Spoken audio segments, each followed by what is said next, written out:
Assalamualaikum warahmatullahi taala wabarakatuh dan salam sejahtera untuk semua anak murid cikgu yang berada di luar sana.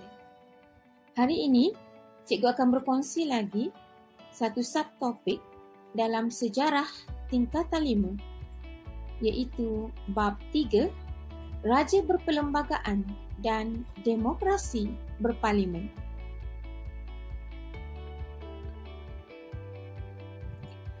Kita lihat apakah standard pembelajaran yang akan kita pelajari pada hari ini. Standard pembelajaran yang akan kita pelajari ialah yang pertama, menguraikan ciri dan amalan demokrasi serta pengasingan kuasa di peringkat persekutuan dan negeri. Kedua, pelajar dapat merumuskan keunikan amalan demokrasi berparlimen di negara kita. Kita lihat dulu tajuk yang pertama, iaitu tajuk 3.4, Amalan Demokrasi dan Pengasingan Kuasa. Untuk makluman semua pelajar, apakah yang dimaksudkan dengan amalan demokrasi? Amalan demokrasi bermaksud pilihan raya diadakan dalam tempoh 5 tahun sekali. Parti-parti politik yang bertanding dan berjaya dalam pilihan raya tersebut akan mendapat mandat daripada rakyat untuk memerintah. Semasa proses pilihan raya, kempen pilihan raya diadakan untuk mengenali calon. Rakyat juga akan menyemak nama pada daftar pemilih. Rakyat yang hanya berdaftar saja yang layak untuk mengundi.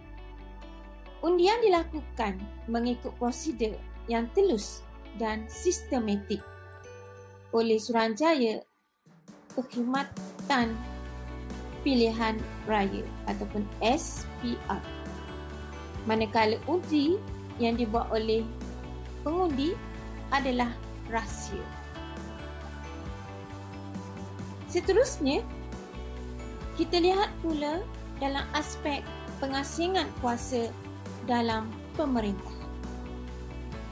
Terdapat 3 badan pemerintahan di negara kita, iaitu terdiri daripada Badan Perundangan, Badan Eksekutif dan Badan Kehakiman. Ketiga-tiga badan ini mempunyai kuasa yang berbeza.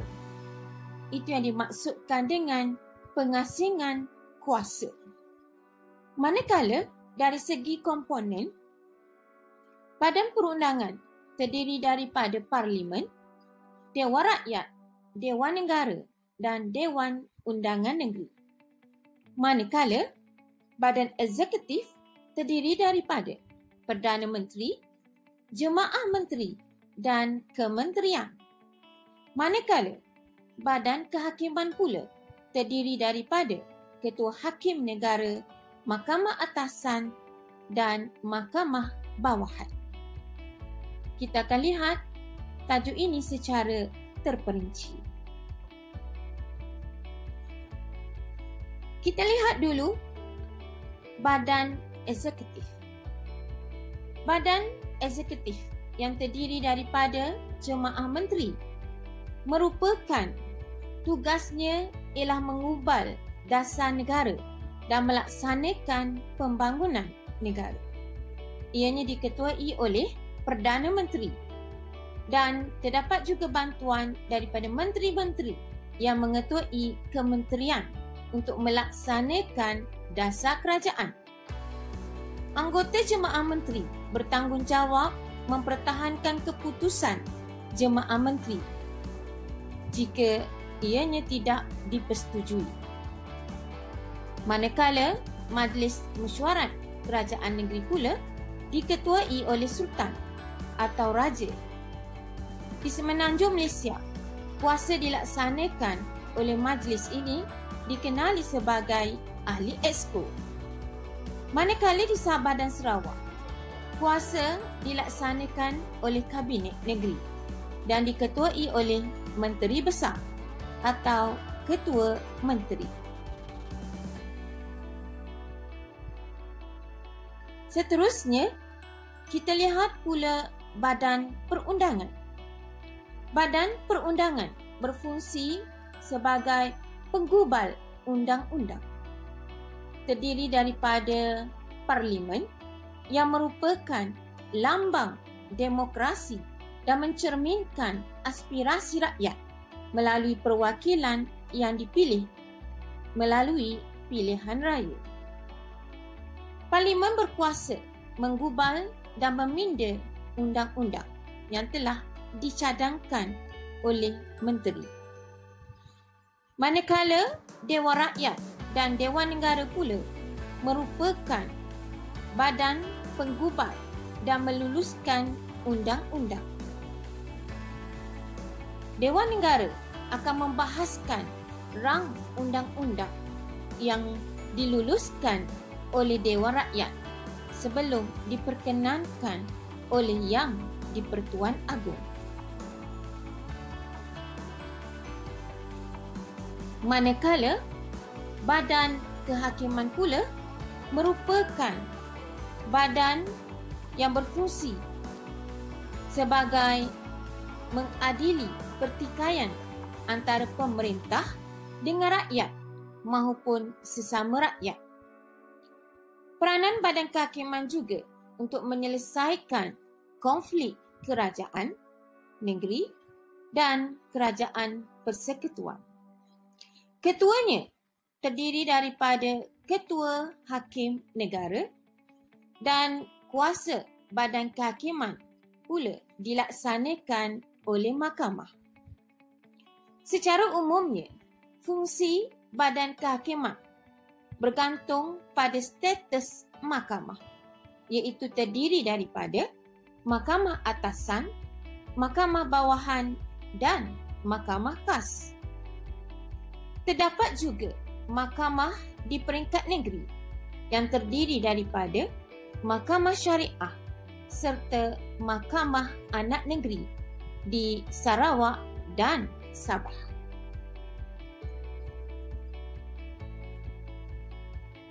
Kita lihat hierarki Badan Kehakiman di Malaysia.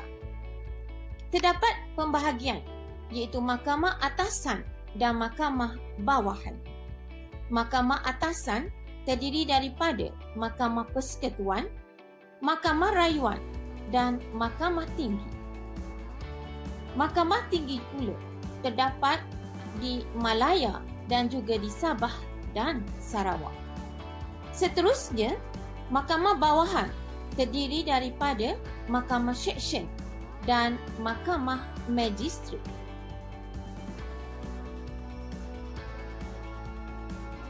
Kita lihat pula tajuk yang terakhir dalam bab 3, iaitu tajuk 3.5, keunikan amalan demokrasi berparlimen di negara kita. Terdiri daripada 4 keunikan amalan demokrasi berparlimen. Pertama, terdapat ciri-ciri gabungan unsur tradisional dan moden dalam pentadbiran Persekutuan Tanah Melayu yang kini dikenali sebagai Malaysia. Kedua, terdapat mekanisme semak dan imbang dalam pentadbiran Malaysia. Ketiga, terdapat aspek kuasa budi bicara raja. Dan yang keempat, uniknya amalan demokrasi berparlimen ialah kerjasama politik. Kita akan lihat satu persatu aspek tersebut. Amalan demokrasi berparlimen daripada dua konsep iaitu tradisional dan unsur moden. Secara umumnya, unsur tradisionalnya terletak pada kedudukan raja sebagai warisan sosiopolitik masyarakat Melayu. Hingga kini, raja adalah ketua kerajaan. ketua negara yang di-Pertua Agong dan ketua negeri adalah sultan atau raja. Manakala unsur moden pula ialah aspek demokrasi berparlimen yang berdasarkan model Westminster daripada England. Pemerintahan beraja. Terdapat konsep peimbangan pemerintahan demokrasi kerana raja yang memerintah terkecuali ataupun berkecuali dalam hal politik, ekonomi dan dasar negara. Ini akan memberi satu aspek keseimbangan di mana apabila seorang raja berkecuali dalam hal politik, situasi ini dapat meredakan konflik yang berlaku antara parti politik dan perselisihan antara kaum. Seterusnya, keunikan yang ketiga merujuk kepada kuasa budi bicara raja. Seseorang raja berkuasa tanpa mendengar atau menurut nasihat ketua kerajaan dalam perkara tertentu.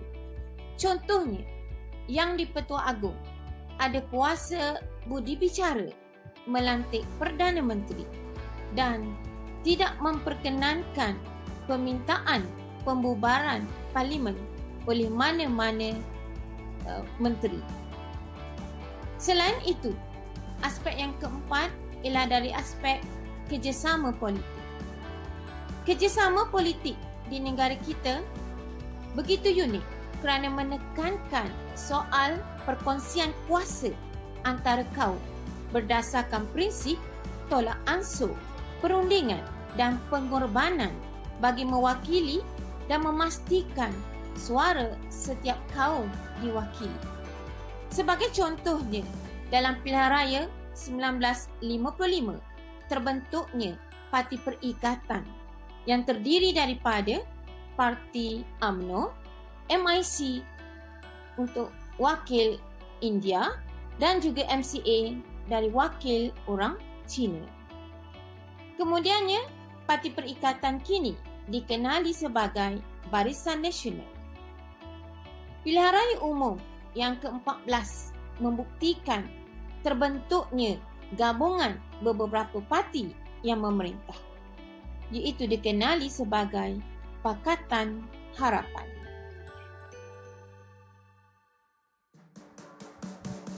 Itulah antara dua tajuk yang terkandung dalam bab 3 tingkatan 5. Secara rumusannya, Malaysia mempunyai bentuk pemerintahan yang unik dengan caranya yang tersendiri. Kombinasi raja berperlembagaan dan demokrasi berparlimen membentuk pentadbiran yang sistematik dan unggul. Sistem raja berperlembagaan dan demokrasi berparlimen berjaya mewujudkan kestabilan politik di negara kita. Sebagai rakyat Malaysia yang cinta akan negara, kita sewajarnya menyedari kepentingan taat setia kepada raja dan pemerintah demi kemakmuran bangsa dan negara.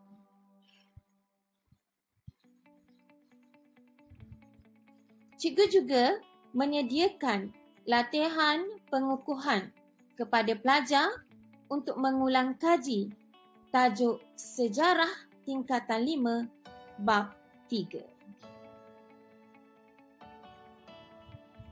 Setakat itu sahaja perkongsian daripada cikgu. Cikgu mengharapkan agar pelajar mendapat manfaat daripada perkongsian cikgu pada kali ini. Jangan lupa subscribe channel Sejarah Cikgu Ida. Assalamualaikum warahmatullahi taala wabarakatuh dan terima kasih.